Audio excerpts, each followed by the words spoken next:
ናት እሺ የምታምነው በጣም እኔና ናታን ግን ማች እናደርጋለን አይደል እንዴ አንቺ እኮ ሴት ነሽ ናታን እኮ ወንድ ነው አታደርጉም እሺ ቆይ አንቺ ግን ናታንን ወደሽዋል አይደል ወደሽዋል አይደል አረ ናታንን ወደሽዋል ማ እኔ እንደውም ለናታን ሂጂ ንገሪው አታረጊውም እኮ አይባልም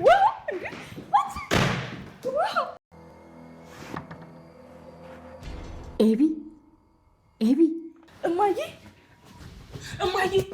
እማዬ በሩን ክፈችልኝ እማዬ በሩን ክፈችልኝ ቆይ እሺ ተረጋጊ ቀስ ተረጋጊ እሺ እማዬ ብቻሽን ነሽ እንዴ እማዬ አባዬ ቤት አለ እንዴ አባዬ ልጅ እንደሆንኩ ለማዬ ልትነግራት ነው እንዴ አዎ ዳጣ አሁን ደከም አሁን ልነግራት ወስኛለሁ በእኔ ምክንያት ነው አይደል እንደዚህ ትጨነቅ የነበረው አባዬ እኔና ያክል ጊዜ ስትጨነቅ የነበረው በእኔ ምክንያት ነው አይደል አይ አይደለም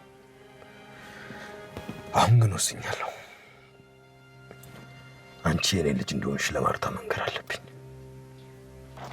አይ አባዬ ተው አትንገራት እማዬ በጣም ነው የምትጎዳ ጋሪ በጭራሽ አልነግርሽም ህልም ነው በይኝ ማርቴ ቀስቅሽኝ ኧረ ደርዬ ምንድን ነው የሆንክብኝ በህልሜ መሆን አለበት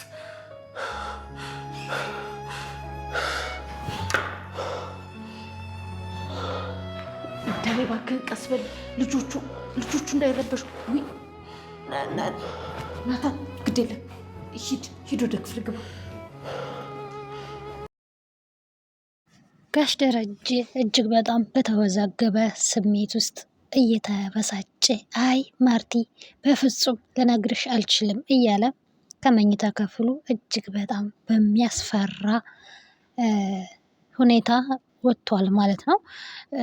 ማርቲ ደግሞ እጅግ በጣም ግራ ገብቷታል። እሺ ደሬ፣ እሺ ተረጋጋ፣ እሺ በቃ ምንም ነገር ይቅርብኝ፣ በቃ ምንም አትንገረኝ እያለችው ነበረ። ያው ደረጀ በጣም አስፈርቶታል። ለማርታ እውነቱን መናገር እጅግ በጣም አስፈርቶታል። እሱም ማርቲ እባክሽ በህልም ነው በይኝ፣ ቀስቅሽኝ፣ በህልምህ ነው በይኝ እያለ ይጮሃል። ማርቲም እባክህ ደሬ ተረጋጋ፣ በይቅርታ እኮ የማይታለፍ ስህተት የለም፣ የማይታረም ስህተት እኮ የለም ትለዋለች። እንደዛ እየተባባሉ ናታን ይመጣል። ናታንም እማዬ ምን ተፈጥሮ ነው እባክሽ አባዬ ምንም አይነት ነገር እንትን ቢል ምንም ስህተት ቢሰራ ይቅርታ አድርጊለት እያለ ያው እሱ ሁሉንም ነገር ስለሚያውቅ ያው ሁሉንም ነገር ባያውቅም ነገር ግን ስለ ዳጣ ከማን እንደተወለደች ምን እንዳደረገ ስለሚያውቅ እሱ ስለሚያውቅ ማለት ነው ለማርታ እባክሽ ምንም ስህተት እኮ በይቅርታ የማይታለፍ ስህተት የለም እና አንቺ አለመጠርጠርሽ ምን አለማለትሽ በጣም እንትን ብሎታል፣ አስፈርቶታል፣ ለዛ ነው ይላታል። እንዴ ናታን ምን እያልከኝ ነው? የምታውቀው ነገር አለ ትለዋለች። አይ እማዬ እንደዛ ማለት ሳይሆን አባዬን ምንም ቢያደርግ ለማለት ነው እንጂ ምንም የማውቀው ነገር የለም ይላታል። ማርታ እጅግ በጣም ተጨንቃለች። ምንድነው የሆነብኝ ደሬ፣ ምንድነው የደበቀኝ እያለች ጥርጣሬም ውስጥ ገብታለች እና በጣም እየታመመችም ነው ያለችው ማለት ነው።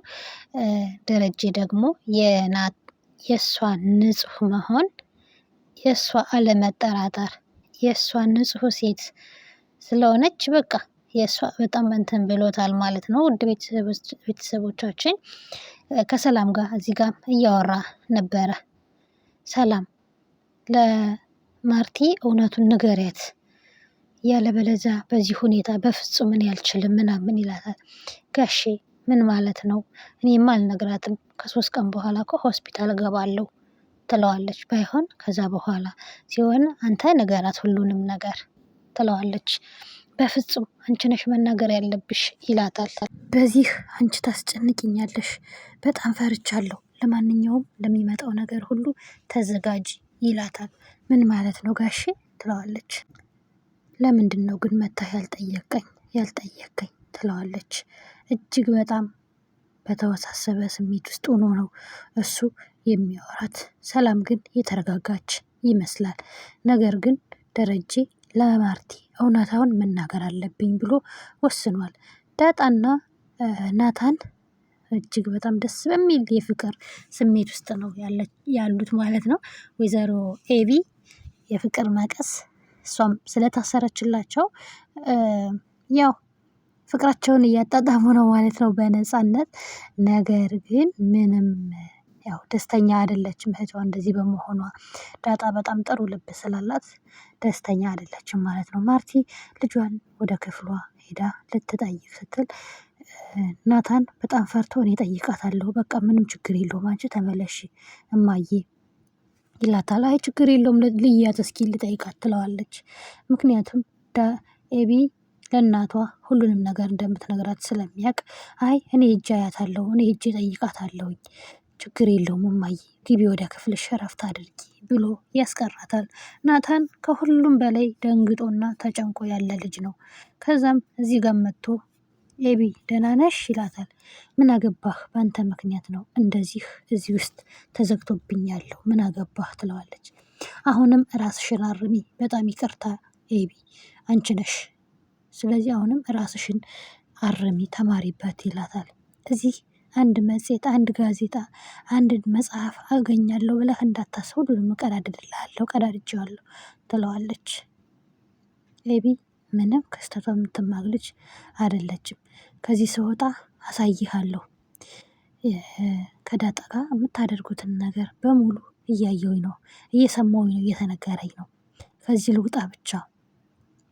ዳጣን ደግሞ እንደምትላት ሂጂና የዛች ሰራተኛ የእናትሽን ሽንት ጨርቅ እጠቢ በላት እያለች ትነግረዋለች። እሱም በጣም ተናዶ ትቷት ይሄዳል ማለት ነው። ያው አዲሷ ሰራተኛ ደግሞ እንትናን ወደዋለች ማለት ነው። ናታንን ወደዋለች። ዳጣ ያልሰማችው ጉድ እኔና ናታን ማች እናደርጋለን አይደል እያለች እዚህ ጋር ከልጆቹ ጋር ታወራለች። ውሃ ደግሞ እውነትም ውሃ ናት፣ ሄጄ እነግረዋለሁ ወደሸዋል ስትላት ያችኛዋ ወደሸዋል ብላ ሄዳ ትናገራለች። ልትናገር እየሮጠች ትሄዳለች ማለት ነው። ዳጣዬ በጣም የምታሳዝን ምስኪን ልጅ ነች። ዳጣ ለእናቴ ልታሳየኝ ነው፣ ተዘጋጂ ለሁሉም ነገር ሲላት እናቴ ልታሳየኝ ነው፣ ስንት ወንድም አለኝ፣ ስንት እህት አለኝ እያለች ትጮኻለች። ነገር ግን አባትየው አይኗን እያየ አይ ለእሱ አይደለም በቃ ለማርታ እውነቱን ልነግራት ነው ይላታል። በጣም ተደናግጣለች። አባዬ አታደርገውም በጭራሽ እባክህ፣ በቃ በእኔ ምክንያት ነው እንደዚህ የምትጨነቀው አይደል? በቃ ይሄ ቤት ይበጠበጣል፣ እማዬ ሰው አትሆንም። ስለዚህ እኔ ከዚህ ቤት ልውጣ፣ በቃ ልውጣና በፊት እንደኖርኩት እኖራለሁኝ፣ እናንተ ሰላማችሁን አገኙ፣ አንተ ሰላም እናገኝ ትላለች። እውነት ለመናገር በጣም ነው ያሳዘነችኝ ማለት ነው። ምክንያቱም እሷ ፈልጋ አይደለም የተወለደችው እና በጣም እየተጨነቀች ነው ይሄ ቤት እንደዚህ በመሆኑ እያለች ዳጣ በጣም የምታሳዝን ልጅ ነች ማለት ነው። ማርቲም ደግሞ በዛው ልክ በጣም አሳዝናኛለች። ምክንያቱም እሷ ፍጹም አምነው 100% ደሬ እንደዚህ አያደርግም ብላ ነው ያለችው። እሱም ደግሞ ባደረገው ነገር እንዴት አትጠራጠረኝም፣ እንዴት ለምን ፍጹም አድርጋ አየችኝ በሚል ደስተኛ አይደለም ማለት ነው። ምክንያቱም የማርቲ ንጽህና የማርቲ ንጹህ ልብ በጣም አሳበደው ያጠፋውን ጥፋት ሁሉ ማለት ነው። ኤቢ እናቷ ልትጠይቃት ሄዳ እና እማዬ በሩን ክፈችልኝ ምናምን እርቦኛል ትላታለች። አንቺም ቢሆን ልክ አልሰራሽም ስትላት እማዬ እኔ እኮ በናታን ምክንያት አይደለም የታሰርኩት፣ በሱ አይደለም፣ አንቺ እንደምታስቢው አይደለም እማዬ በሌላ ነው ትላለች። እና ምንድን ነው በምንድን ነው አልገባኝም፣ የምታውቂው ነገር አለ ስትላት ልትነግራት ምንም አልቀራትም ማለት ነው። ያው ንገሪኝ እስኪ የምታውቂው ነገር አለ እያለች ነው። በቀጣይ ክፍል የምናየው ይሆናል። ኤቢ ምላስሽን እንግዲህ እሱ የያዘው ነው የምንለው ማለት ነው። እስከዛ ግን ውድ ቤተሰቦቻችን ላይክና ሼር ሰብስክራይብ ያደረጋችሁ መሲ ቻናልን ተቀላቀሉ። እናመሰግናለን። ቀጣይ እንዲደርሳችሁ ላይክ ሼር ሰብስክራይብ